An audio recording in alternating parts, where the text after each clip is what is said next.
உலக நாடுகளுக்கே இராணுவ தொழில்நுட்பத்தை கற்றுக் கொடுக்கும் அமெரிக்கா இன்று தங்கள் பரம்பரை எதிரியான ஈரானிடமிருந்து ஒரு தொழில்நுட்பத்தை அப்படியே காப்பி அடிக்கிறார்கள் என்று சொன்னால் உங்களால் நம்ப முடிகிறதா? ஆனால் அதுதான் நிதர்சனம்.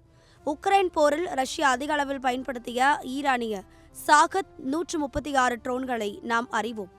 இப்போது அதே சாகத் ட்ரோன்களை கைப்பற்றிய அமெரிக்க ராணுவம் அதை ரிவர்ஸ் இன்ஜினியரிங் செய்து அச்சு அசல் அதே பாணியில் லூகாஸ் என்ற புதிய ட்ரோனை உருவாக்கியுள்ளது.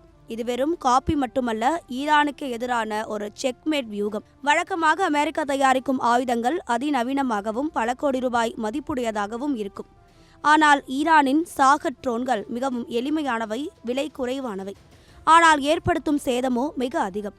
ஒரு ஈரானிய ட்ரோனை சுட்டு வீழ்த்த அமெரிக்கா பயன்படுத்தும் பேட்ரியட் ஏவுகணையின் விலை சுமார் $4 மில்லியன். அதாவது நம்ம ஊர் கணக்குப்படி வெறும் 30 லட்சம் ரூபாய் மதிப்புள்ள ட்ரோனை அழிக்க 30 கோடி ரூபாய் ஏவுகணையை அமெரிக்கா வீணடித்துக் கொண்டிருக்கிறது. இந்த பொருளாதார இழப்பை இனியும் தாங்க முடியாது என்பதை உணர்ந்த பென்டகன் ஈரானின் அதே பாணியில் மலிவு விலை ட்ரோன்களை தயாரிக்க தொடங்கிவிட்டது. அரிசினோவை சேர்ந்த ஸ்பெக்டர் ஒர்க்ஸ் நிறுவனம் தயாரித்துள்ள இந்த லூகாஸ் ட்ரோன்கள் பார்ப்பதற்கு ஈரான் ட்ரோன்களைப் போலவே இருந்தாலும் இதன் உள்ளே இருக்கும் தொழில்நுட்பம் அமெரிக்காவினுடையது. எதிரிகள் GPS சிக்னலை ஜாம் செய்தாலும் தானாகவே இலக்கை தேடி சென்று தாக்கும் திறன் இதற்கு உண்டு.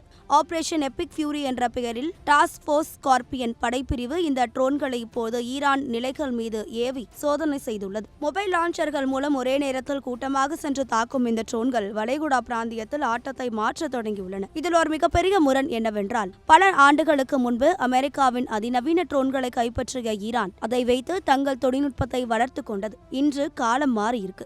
அமெரிக்காவே ஈரானின் மலிவு விலை தொழில்நுட்பத்தை கையில் எடுத்துள்ளது. இனி வரும் காலங்களில் போர் என்பது யார் அதிக பணம் செலவழிக்கிறார்கள் என்பதில் இல்லை, யார் குறைந்த செலவில் அதிக சேதத்தை ஏற்படுத்துகிறார்கள் என்பதுதான் இருக்கிறது என்பதை இந்த லூகாஸ் ட்ரோன்கள் நிரூபித்துள்ளன.